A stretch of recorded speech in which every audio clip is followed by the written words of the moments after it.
Thank you, everybody has joined at this time. We really appreciate it.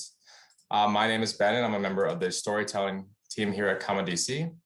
If you don't know Comma, Comma is a grassroots organization, a nonprofit in DC, which provides a platform for immigrants in the DC, Maryland, and Virginia area to share their skills and stories.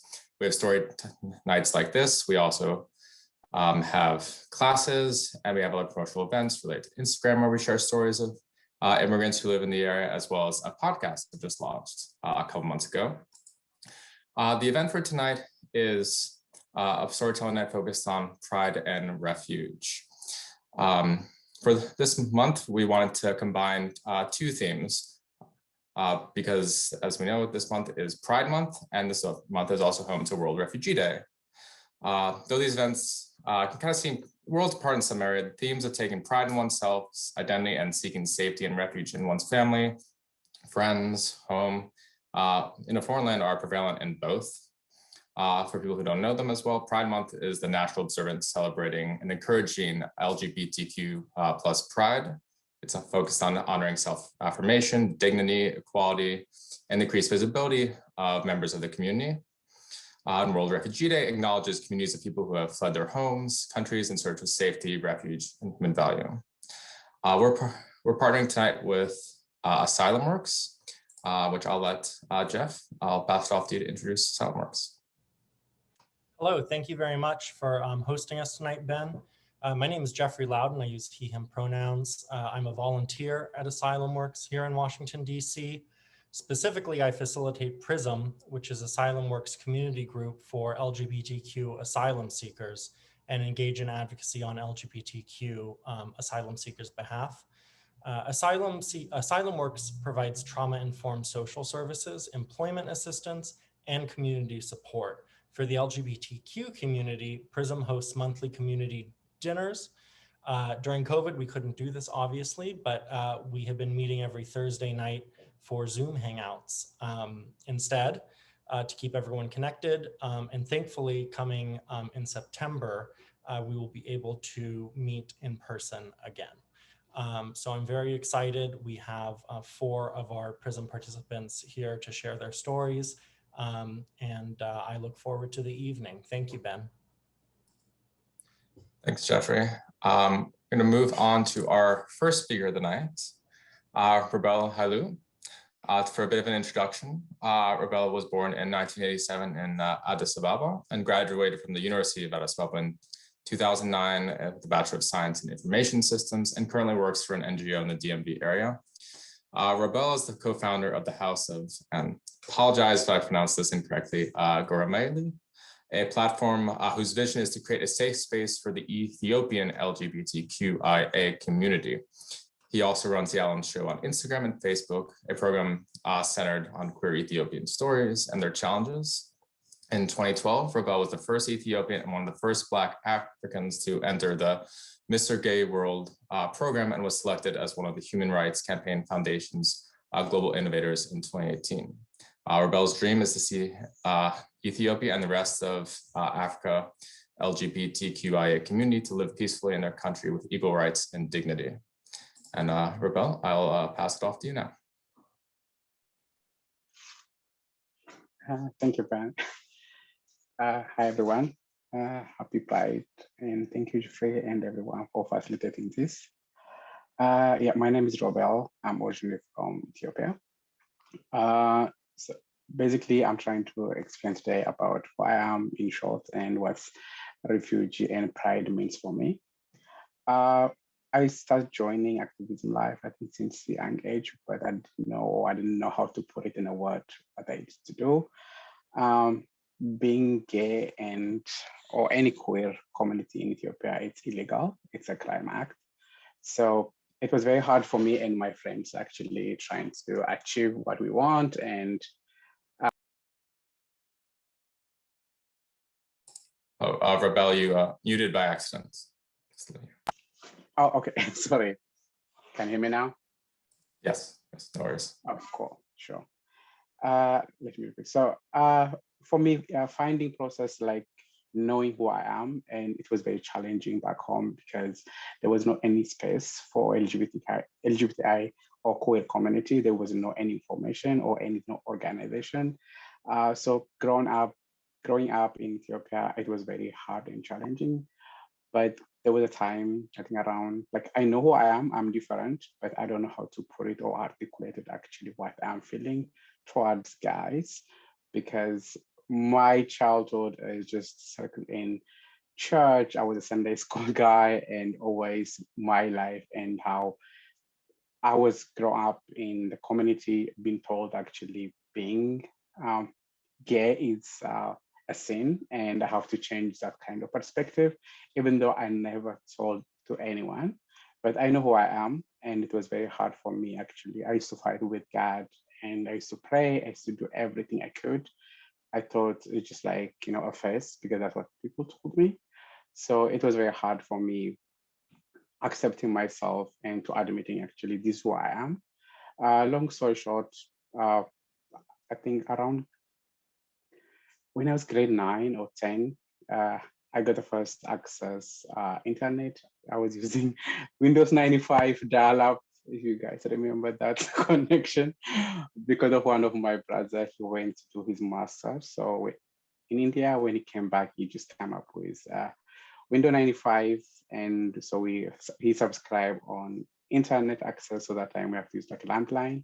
So that was the first time actually I started searching actually what's guy like guy, and I learned the word gay.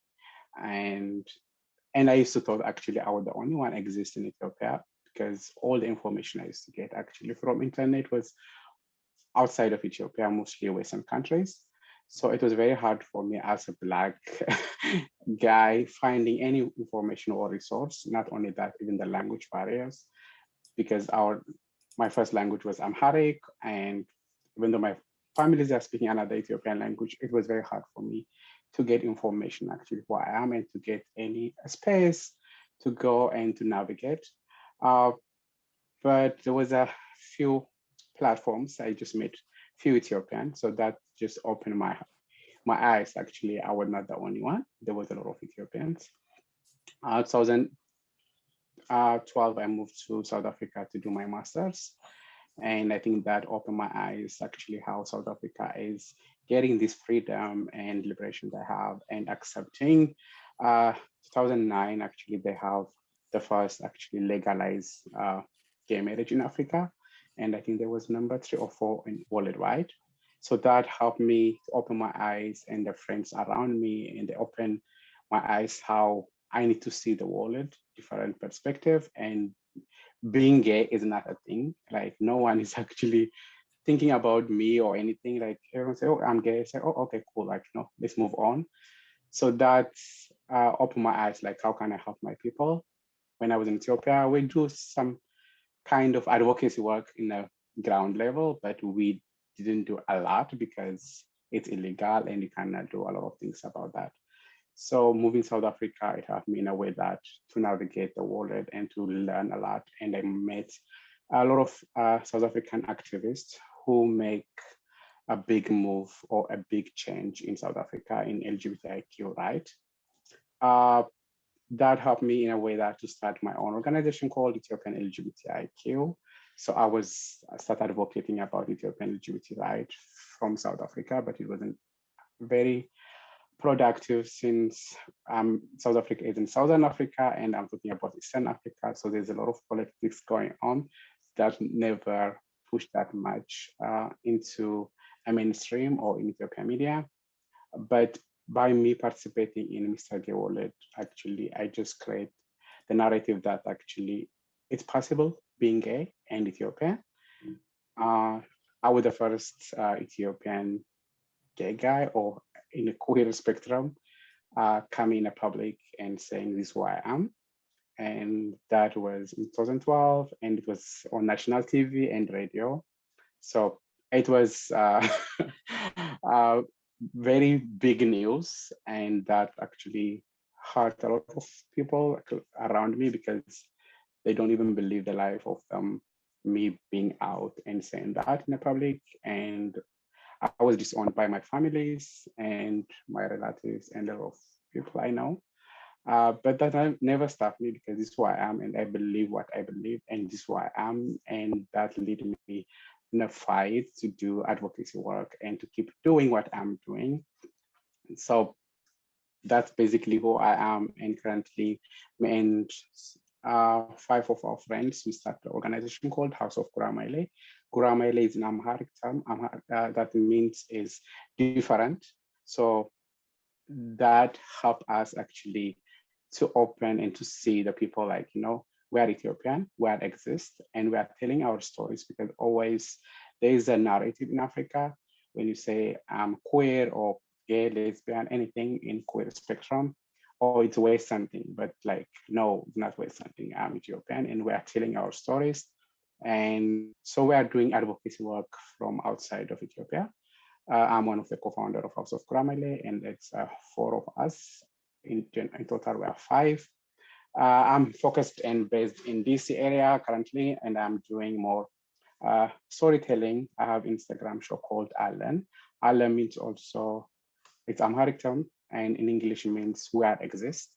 So I'm inviting a lot of out Ethiopian or Eritrean community members to share their stories and to tell about who they are and their struggle, and telling people that actually we are Ethiopian. You never see us or you never talk about us because we are scared. But I'm taking that privilege what I have in America because no one bothered about who I am. And we are doing that work so that changing the people narrative and the perspective people who have towards LGBTQ Ethiopian or Eritrean. Um, it's very like, it's not easy journey. It's very hard. It's take a lot of energy, time. But at the end of the day, this is who I am and my friends and all of us, we believe that the change and the freedom I got here, I want also my Ethiopian brothers and sisters to get and to access the same rights they have.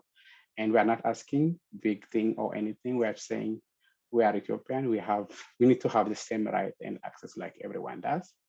That's the House of Kuramaile team, and that's how we believe, and that's how we are doing advocacy work from outside of Ethiopia. For me, pride means a lot. The first pride actually I was attending when I was in South Africa. I don't know if people know Johannesburg Pride is the first pride in Africa, and it started in 1994 or 96, I guess. So it's, but it was started in 1980s, but it wasn't that much big thing. So when I attended the first Pride, I remember I was very emotional because when they celebrate Johannesburg Pride, they bring a lot of like 52 African countries flag, and Ethiopia flag were there.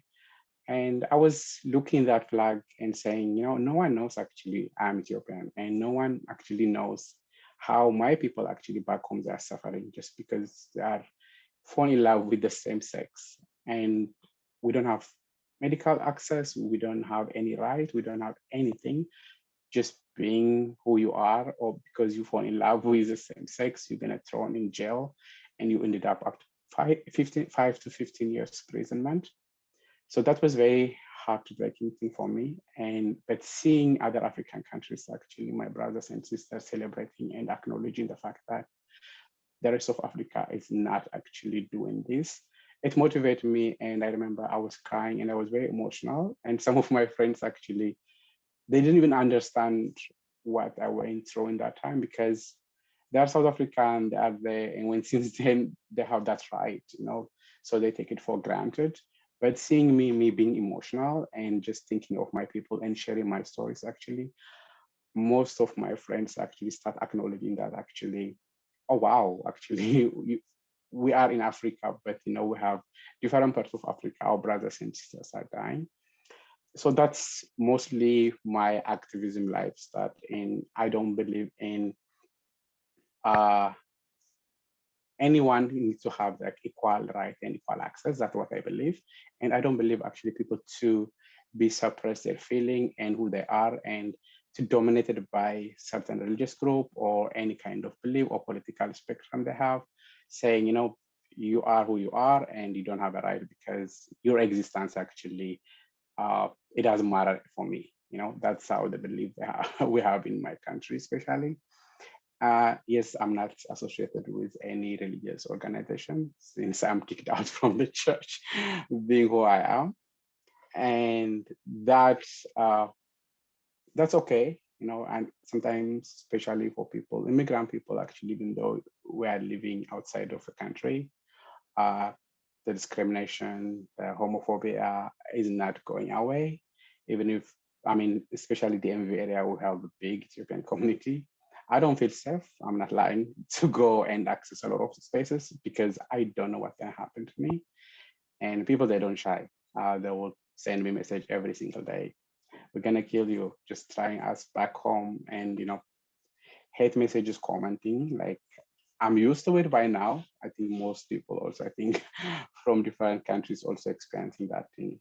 But for me, I want to say, like, for people actually here listening this, who you have this access and this opportunity, this privilege, just to acknowledge that actually when we are celebrating Pride, you have a brothers and sisters actually somewhere else, they are suffering, they are in pain, they are committed suicide, they are thrown out from maybe home, from work, and it's so bad what actually, especially in Africa, that's the only continent I can't talk because where I am and just where I'm coming from. But I'm grateful for where I am and the people who came before me in this country and give me this opportunity, and for the people who paid the price for me to stand today and to talk about my right and other people's right, and accept me the way who I am, and give me, like, America give me opportunity actually to work Monday to Friday.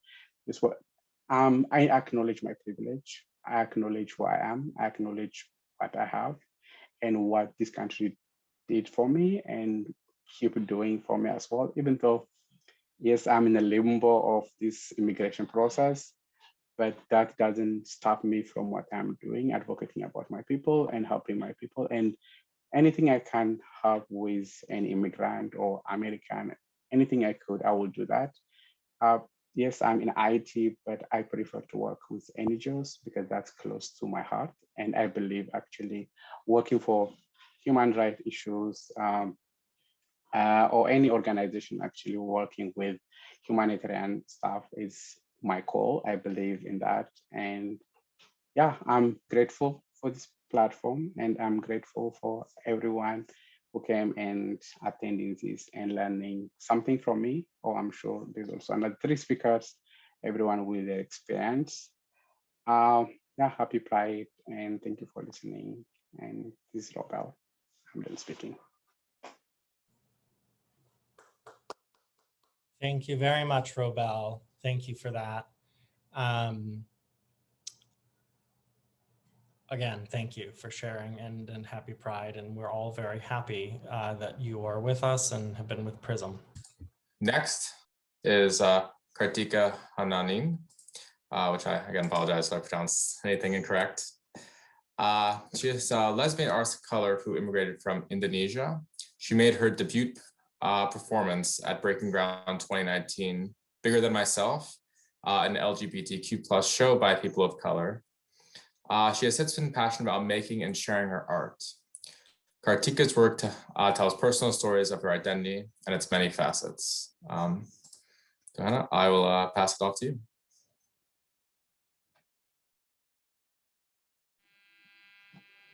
Hello, everyone. So I'm just get ready to perform for you all. And just heads up, this is like trigger warning for you because I talk about suicide. So enjoy. I think this is good.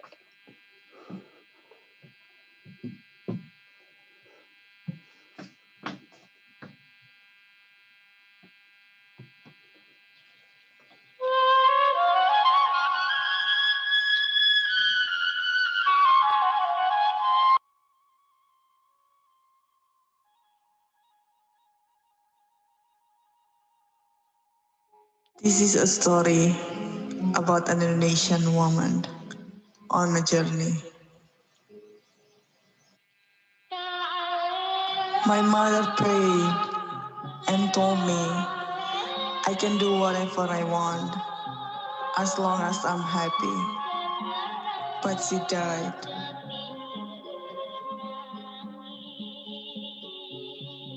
My father slapped me when I did not want to wear a dress.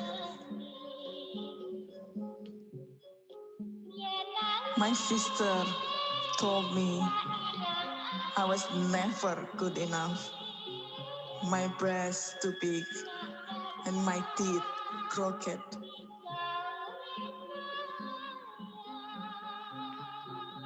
I picture hanging myself in a tree wearing a beautiful white dress.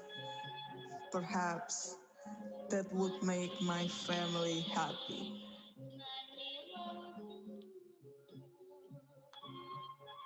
The preacher made me come to the altar and told me that homosexual is a sin.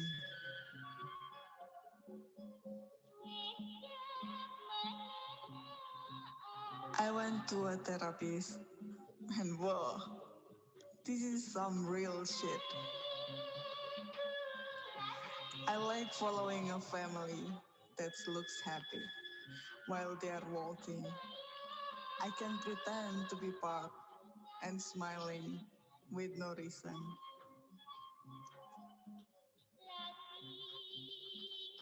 I won't forget where I stand, but I want my life to be so much better. I believe in my beautiful country, but I would be hiding behind my scars and my scares.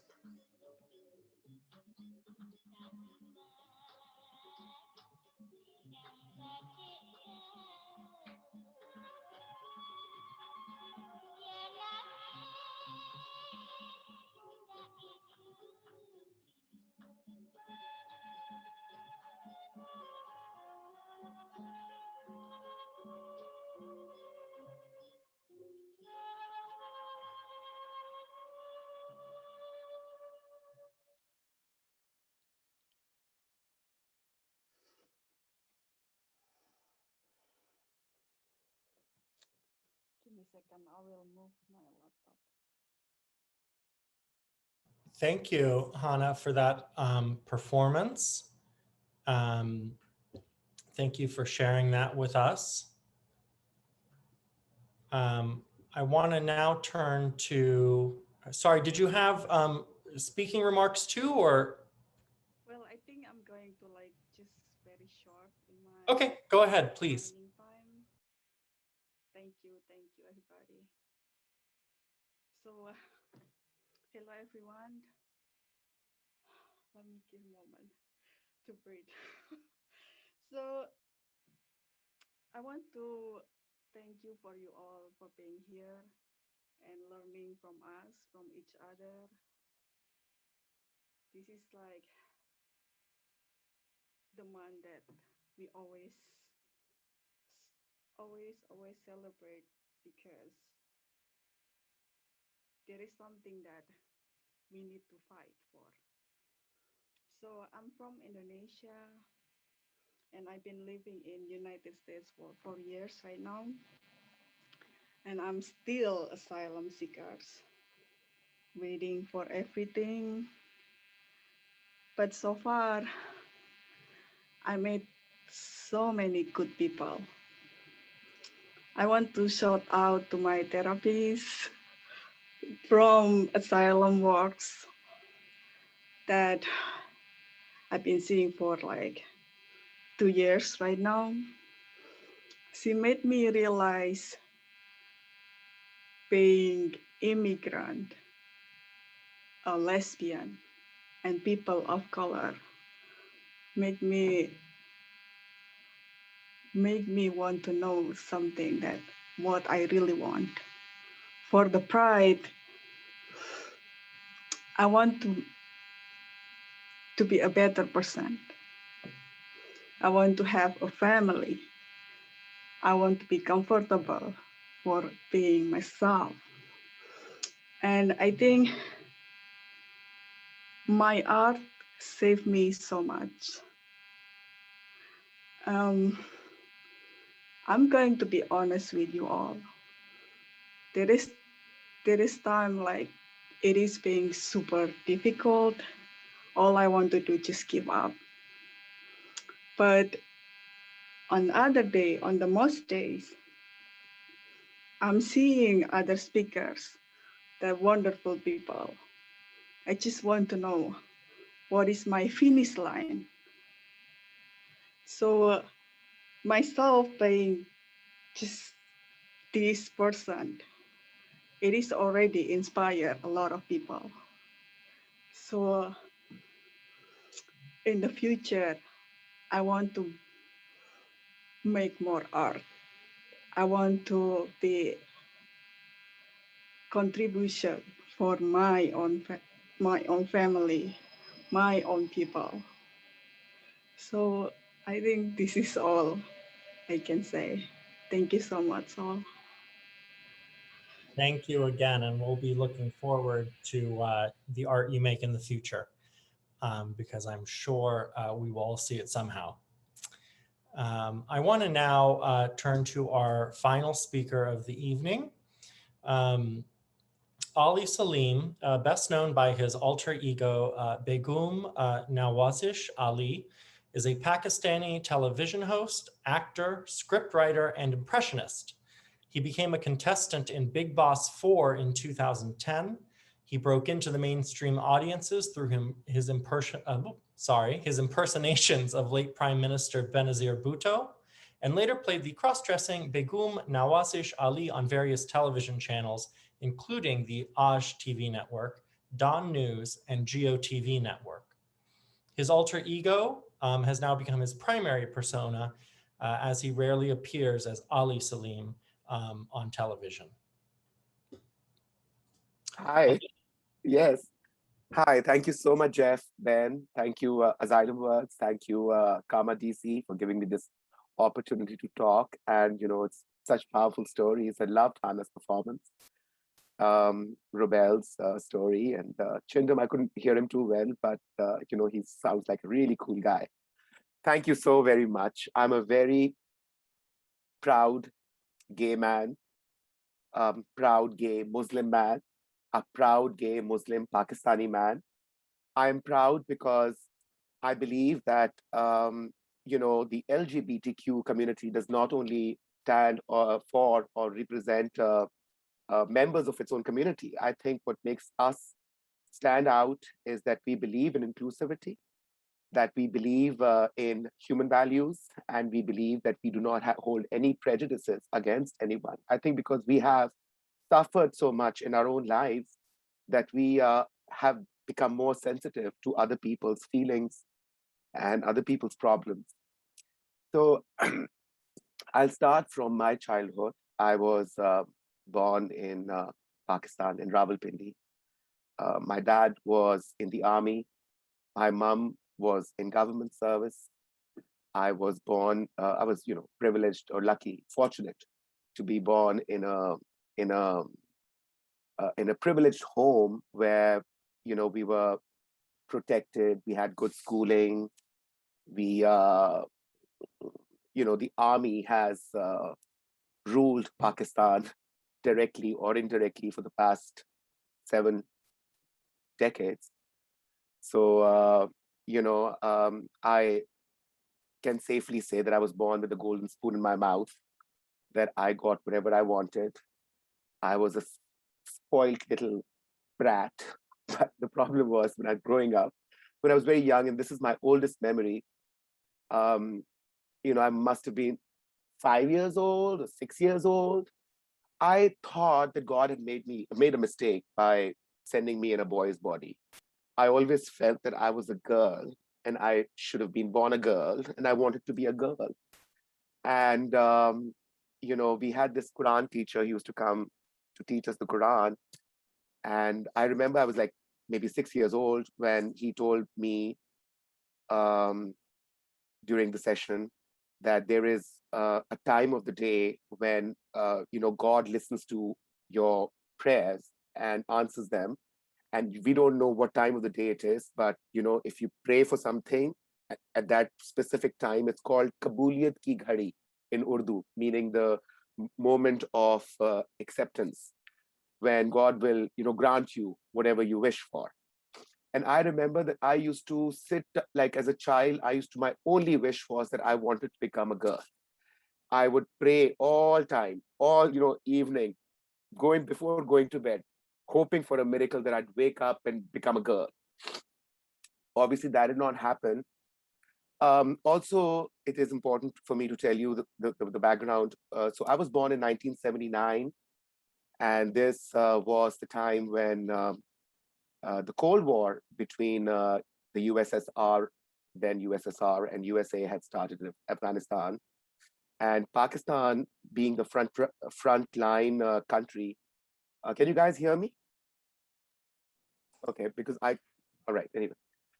Being the frontline country, we were deeply engaged in that war.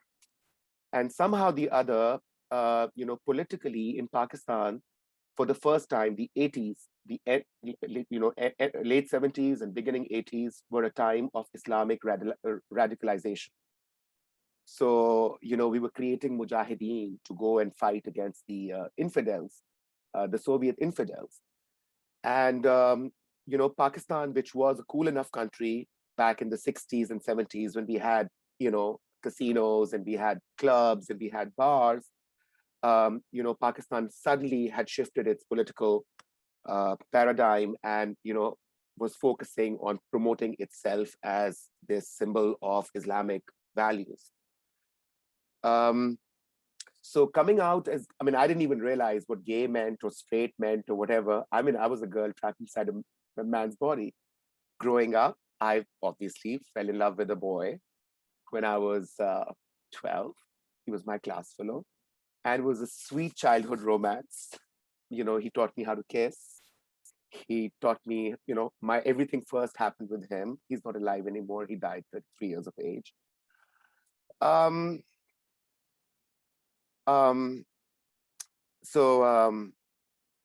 Yeah, I came out to my parents to my mom when I was, 14. I told her that, Mommy, I'm in love with Salman. And I remember my mom taking me to a psychiatrist.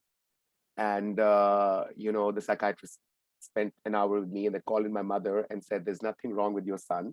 If you need therapy to deal with who he is or his sexuality, you have my number and you're always welcome to take therapy. Anyway, I think my mom, being a scientist herself, she understood. And I was lucky enough to have that, that strong backing from my mom, where she accepted me for the person that I was. Well, at school, I did face a lot of bullying. I do remember being called 2-in-1. I remember being called he, she, it.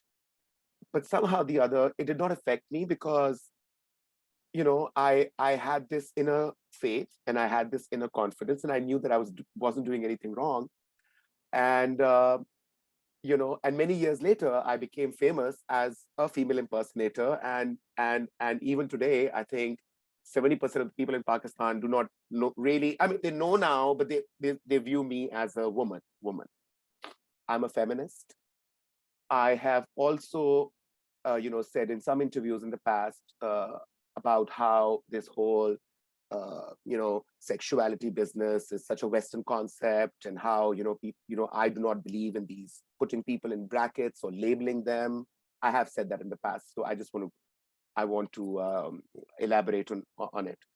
You see, when you're growing up in a country like Pakistan, a country which has very strong class divides, a country where, people, and across the board, I'm talking women, I'm talking children are raped in madrasas. There's just something happened 2 days ago and it's, big national news. Where people, minorities meaning, we use that word, which I do strongly oppose, meaning the people who are not mainstream Muslims are persecuted. There are so many social issues, there's so many problems around us, and you see so much suffering around you that you decide, at least I did, that I can't be selfish, that I can't be asking for more for myself. I live well, I eat well, I have a boyfriend, I do whatever I want to do.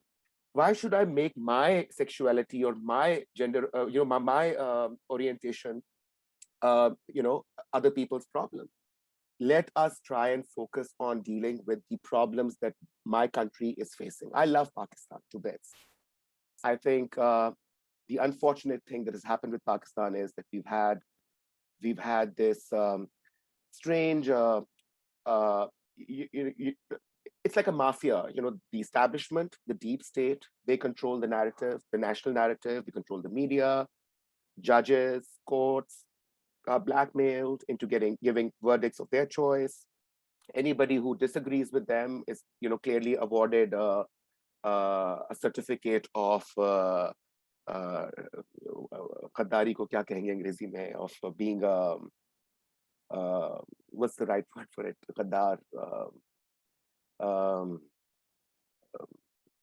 What do you call it? When you go against your king, when you oppose your king, what do you call that in English? Treason. Traitor. Treason. Traitor is the word I was looking for. So yes, so I am a traitor also, by the way, in their books. There are enough YouTube videos, that are sponsored by the state, because I like to ask questions. I like to challenge those people in authority and ask them that, this is this, and you try and project this image of a country in the world that we are an Islamic welfare state. First of all, Pakistan was not founded as an Islamic state. Pakistan was founded as a secular state. People need to read their history. In 1947, when Jinnah, through his struggle, when we were able to win our independence, his vision was a secular state, an inclusive society. Over the years, and as I said, during the 70s and then the 80s, it got really, really very, very, very bad. And they tried to impose their own perception or understanding of Islam on our country. So Pakistan is the 5th largest, I think, country in terms of population. We have 230 million people living in that country. So we are a very crowded country. 70% of my people cannot even read or write their own names. We have highest number of children with stunted growth. We still haven't been able to eradicate polio from my country, because certain people there think that, polio workers giving polio drops to children are going to, it's just like this, the conspiracy theories about the coronavirus vaccine, that they're going to, they're putting some chip in them and they're going to make them anti-Islam, or, they're going to take them away from their faith. Anyway, long story short. So the country is in a political mess. I had a very cushioned life, very great life, until I was 17 years old. Until my parents got divorced, I became clinically depressed. I tried to kill myself 17 times. And then came in theater. I found, myself as an actor, became a part of this theater group, found a fairy godmother, Yasmin Ismail. She died of cancer many years ago. But, through my arts and expression and through my acting, I found so much confidence in me. And then somehow the other, I also believe that, miracles do happen and God does exist, because I have experienced him firsthand. I have, every time somebody has tried to run me down. So, sorry, I'm kind of jumping guns here. So, being different, as everybody's called it, I don't think it's being different. It's being who you are, being my person, being who I was, liking boys or having a boyfriend, wanting to put nail color on, or, try my mom's clothes on, or wear her heels. I mean, she would always obviously scold me for doing it, but that's as far as it went, just a little scolding, and I would take it happily. But, one thing I learned in life very early on, that, they can chastise me on my choices. They can question me on what I like to wear, or how I want to dress, or how I want to look. Let me not give them anything real to hold against me. So I promised myself this when I was a very young boy, that I will be brutally honest about who I am. And I thought that, I believed in that theory that honesty is the best policy. Because when you do no wrong, when you do not tell a lie, when you are honest about who you are, then, they may dislike you, but they don't really have a case against you. So that is what I believed in, and that is how I spent my life growing up. Nobody would have thought Begum Nawazish Ali, the character, having a talk show on prime time television in Pakistan. We are still a Muslim country, and having a cross-dresser or a female impersonator sitting there inviting A-list, like top politicians and A-list celebrities, and talking to them about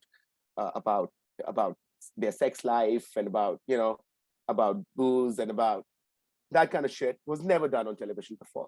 But I did it, and I got away with it. Let me go back a little bit back in reverse. So you mentioned my impersonations of Benazir Bhutto. My love for Benazir Bhutto started when I was 9 years old. And I can never forget that day when General Ziaul Haq, who was the then military dictator, ruler of Pakistan, died in a plane crash. And all I'd seen since childhood was General Zia, this horrible looking man with, unbearable. But we didn't know what life, had to offer otherwise. And it's only after his plane crash and he died that, in Pakistan, general elections were announced. And for the first time, Benazir Bhutto surfaced. So her father had been a prime minister, and her father was hung. And many years later, a few years ago, the Supreme Court of Pakistan actually admitted to having judicially murdered Zulfikar Ali Bhutto. He was a very popular political leader. So when Benazir Bhutto surfaced for the first time, I was 9 years old, and the first time I saw her on television, I fell in love with her. It was like love at first sight. There we had a 35-year-old, amazingly, beautiful woman with radiant, glowing skin, red lipstick, and a white dupatta over her head, Oxford educated, Harvard educated, who spoke a lot of sense. And, to me, she became my absolute role model. What I thank Benazir for, she's not alive, she's been assassinated too. What I thank Benazir for is that at a very young age, because of my love for Benazir, I developed an interest in reading about Pakistan's political history. So I read a lot about Pakistan's political. Instead of going out and playing cricket and football with the boys, I would, spend my time in the library, at home, reading books, educating myself about politics, about political history of Pakistan, what we've been through. And that opened, it gave me, it opened my vision. And I became curious. And then because my father was in the army, and all the army generals and brigadiers and people used to be at our house all the time. So again, my favorite pastime was, instead of playing with the children, I would always sit in the elders, and listen to their conversation and question them. And every time I would ask a hard-hitting question, I would be told, oh, what is he doing here? Oh, aren't you a child? Aren't you supposed to be going, out playing with the children? Why are you sitting and listening to our conversation? This conversation is not meant for children. But I never considered myself a child. I was very interested, and I still am. And I think, and I'm going to say this, I think that, the world has changed. I think now with these tools that we have available, I think the world has shrunk. And we need to understand that every human being that exists on this planet is our responsibility. As human beings, we need to attain that certain level of civility. Our activism, our thoughts, our role should never be restricted to an area, or to a country, or to a religion, or to a community. I think we need to become global leaders. I think we need to stand up for everyone who is, who are unable, for all those people who are unable to help themselves. And there is a lot of misery in this world. Yes, Pakistan, being born there, and having experienced life there, and having experienced life as a celebrity there. So anyway, coming back. So I used to watch Benazir ardently. I was like one of her strongest supporters. And Benazir came very naturally to me. It's like, when you love somebody so much, they become part of your personality. So Benazir became my personality, and I became Benazir. And then I got this break on stage, and I started performing, and I started doing cabaret style theater, where I would, walk on stage in a burqa, and I would speak in Benazir's voice, and I would have the house come down literally. So much so that when Bibi heard about it, she called me, and she asked me to perform for her. And when I did perform for her, she laughed so much, and I will never forget that evening. She laughed so much, she had literally had tears running down her eyes. And by the time I finished, she just got up and she said, "You have made my day. I haven't laughed this much in a year. Anything I can do for you." And I said, "Madam Prime Minister, anything I can do for you?" And she goes, "Well, if I'm not well someday, I'm going to make you wear a burqa, and I'll make you stand in my place." I was like, "Madam Prime Minister, that'll be the greatest honor of my life." And my mom was there, and she looks at my mom and she goes, "Begum Saiba, may I have a photograph with your son?" I'm 19 years old, and this is Benazir Bhutto, who's my idol, who's my leader, asking my mom if she can have a photograph with me. So, I'm sure you can imagine what that moment meant for me. The idea of Begum Nawaz Ali came much later, but when we conceived the character, and it was a time when in Pakistan we had private channels coming up. So before that, we only had one state-controlled television channel, just one, Pakistan Television, PTV. And now was, a mushroom growth of all these private channels, networks were coming up, and I gave in that idea, that concept to different channels. And Ash TV loved it, and they said, "We want to do it." I was working at GeoTV at the time.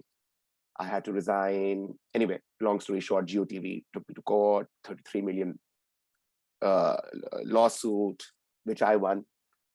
And, and then the question was, who's going to appear on the show? So I had to, pull in a few personal favors. Called in at that time, Makhdoom Amin Fahim, who was the president of Pakistan People's Party, Benazir's party. Benazir was in exile at that time. And with him appearing on the show, it was like, everybody wanted to come on the show. I don't know, I'm mixing a lot of things here, but what I'm trying to come to is the fact that I have experienced so many impossibles turning into possibles, impossibilities becoming possibilities, restrictions, like those, when people tell you, "Oh, well, that can't happen." But you know what? It does happen. What I'm trying to say is that people need to open their hearts and minds. The possibilities in this world are endless. You just have to have your heart in the right place. And if you are willing to become a catalyst of change, if you are willing to use your energies and strength to make this world a better place, not just for yourself, for people around you, for people who are maybe unable to do that, people who are ill-equipped to do that, I think that is a great cause. And I am somebody who is driven by cause or causes. And I think there is enough causes in this world that we need to focus our energies on. I am, alhamdulillah, I live well, I eat well, I am, I still have a boyfriend. I found love here in the United States. It's been about 2 years since I've been living here in DC. And I have come across such nice and kind people, such good people. I consider DC my home. I do not want to share stories of how I was bullied and victimized and tortured mentally. And I don't need to share those stories. I'm much stronger than that. What I am going to say is that I want, for whatever life that I have here on this planet, I want to spend my time, energy, and resources in finding ways of helping those who need our help most. I think I'm just going to say that. Rest, about me, there is so much on the internet, some true, some not true. I mean, there is an entire agency in Pakistan working very hard to, hurt my image. And that's fine, because to them, I will only say this, darlings, keep trying harder and harder. You will not be able to get me. My Allah stands behind me, and my people stand behind me. I have a lot of followers, I have a lot of love, and I have a lot of goodness around me. And I'd much rather celebrate that goodness than be bothered by these people and their nefarious designs. Thank you so much, Ali, for sharing your stories. And I will be looking for that video of you with the Prime Minister online later, because I definitely want to see that now. All right. To all our speakers, thank you so much again. To a little bit of plugs for Kama, please make sure to follow us online. You can find us on Instagram at KamaDC. We also run, what I mentioned earlier, the Immigrants of the DMV Instagram. If you're interested in sharing your personal stories about your work, about stories of your lives, please contact us at our website, kamadc.com, and you're welcome to take over the handle. Jeffrey, I'll throw it over to you for Asylum Works. Thank you all for attending, and I really, another round of a Zoom applause, I suppose, for our speakers from PRISM. You know, they are as entertaining on our weekly Thursday Zoom chats as they have been this evening. And we want to thank them again for being vulnerable with us and sharing those stories. I want to put, I put in the chat our socials. If you want to follow Asylum Works, all of the suggested donations tonight will be going to LGBTQ client services at Asylum. So thank you all very much. And have a wonderful Pride Month, or what's left of it. There's still time. Still time. Thank you all again. And be sure if Kama has another event coming next week and the week afterwards, focused on the Latin American short story workshop series with Mateo. So please, hope you all join for that. Take care, and everybody, and have a good night.